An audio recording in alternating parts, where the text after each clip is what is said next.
आपण पाहत आहात BV महाराष्ट्र न्यूज, खबरबात महाराष्ट्राची।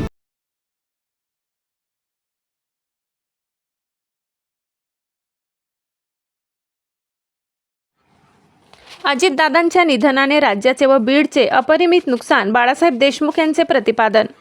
अंबेजोगाई राज्याच्या राजकारणात गेली जवळपास 40 वर्ष अजितदादा हे नाव नेहमी अग्रभागी राहिले। संपूर्ण राज्याबरोबर पुणे जिल्ह्याच्या विकासात त्यांचे मोलाचे योगदान राहिले। अजितदादांच्या अचानक जाण्याने राज्याचे न भरून येणारे अपरिमित असे नुकसान झाले। अशा शब्दात राष्ट्रवादी युवा माजी उपसरपंच घाटनांदूर बाळासाहेब बापूसाहेब देशमुख यांची श्रद्धांजली यांनी वाहिली। छत्रपती कारखान्याच्या संचालक पदापासून राजकीय कारकीर्द सुरू केलेले अजितदादा हे महाराष्ट्रातील कानाकोपऱ्याची माहिती असलेल्या ठराविक प्रमुख नेत्यांपैकी एक लोकप्रिय नेते होते। अजितदादांची जनतेशी, कार्यकर्त्यांशी नाळ जोडली गेली होती, त्यामुळे त्यांना मोठी लोकप्रियता लाभली। राज्यातील शेतकऱ्यांसह समाजातील सर्वच घटकांच्या उन्नतीसाठी त्यांनी आपल्या सत्तेचा उपयोग केला, असे बाळासाहेब देशमुख यांनी सांगितले।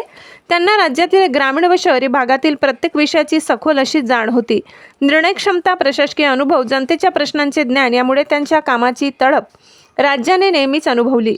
तसेच अजितदादांनी अभ्यासू वृत्तीच्या जोरावर विधिमंडळामध्येही आपल्या कामाचा ठसा उमटवला। रोखठोकपणा बरोबरच दिलदार असा त्यांचा स्वभाव होता। अजितदादांच्या अचानकपणे आपल्यातून निघून जाण्याने राज्यातील राजकीय, सामाजिक तसेच सर्व क्षेत्रात मोठी पोकळी निर्माण झाली आहे।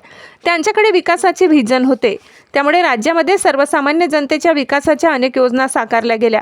साहजिकच त्यामुळे काम करणारा माणूस अशी अजितदादांची लोकप्रिय प्रतिमा निर्माण झाली, असे बाळासाहेब देशमुख यांनी नमूद केले।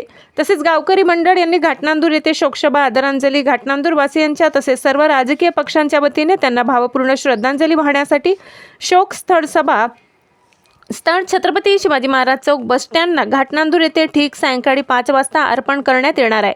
तसेच गाव कडकडीत बंद राहणार आहे। BV न्यूज महाराष्ट्रासाठी विभागीय संपादक महेंद्र गोदाम।